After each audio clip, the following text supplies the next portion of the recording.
Audio Jungle.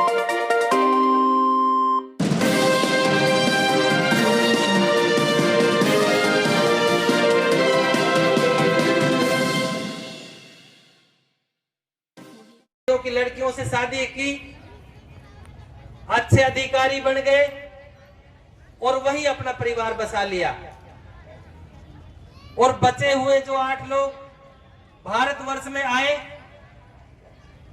वह भी अपनी बीवी बीवी और अपने कार्यों में व्यस्त हो गए और वो हमारे मिशन को भूल गए।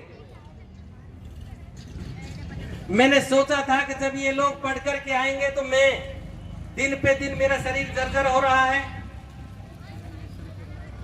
ये मेरा साथ देने का काम करेंगे, लेकिन ऐसा नहीं हुआ।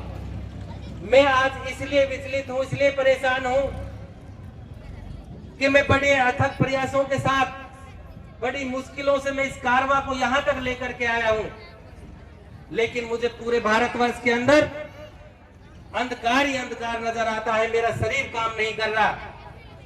मैं सोच में हूं कि मेरे जाने के बाद मेरे लोगों का इस देश के अंदर क्या होगा, इसलिए मेरी बेचैनी बढ़ती जा रही है। सम्मानित साथियों, हमारे बीच में वो 6 दिसंबर की मनूस घड़ी आ गई कि बाबा साहब अंबेडकर काल के गाल में समा गए और हम असहाय रह गए। 10 साल तक ये मूवमेंट जस का तस पड़ा रहा। हमारे समाज में नेता तो पैदा हुए, लेकिन सम्मानित साथियों, वो सरमाएदारों के, जो राजाओं के खानदानी थे, उन्हीं के चाटुकार वो बन करके रहे, समाज को भूल गए। लेकिन धन है माता बिशन कौर, जिन्होंने मान्यवर साहब काशीराम जी के रूप में दूसरे बाबा साहब को पैदा किया। मैं ये बात किस लिए बताना चाहता हूं साथियों, कि अगर मान्यवर साहब काशीराम जी नहीं होते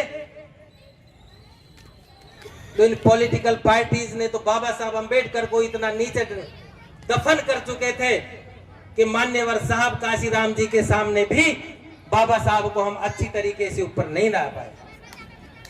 इसलिए मैं ज्यादा कुछ ना कहते हुए, केवल आप लोगों से एक ही अपील करते हुए कि जो आज आप लोग जिस बलबूते पे यहाँ बैठे हैं, वो केवल और केवल एक शिक्षा आप लोगों के पास में है।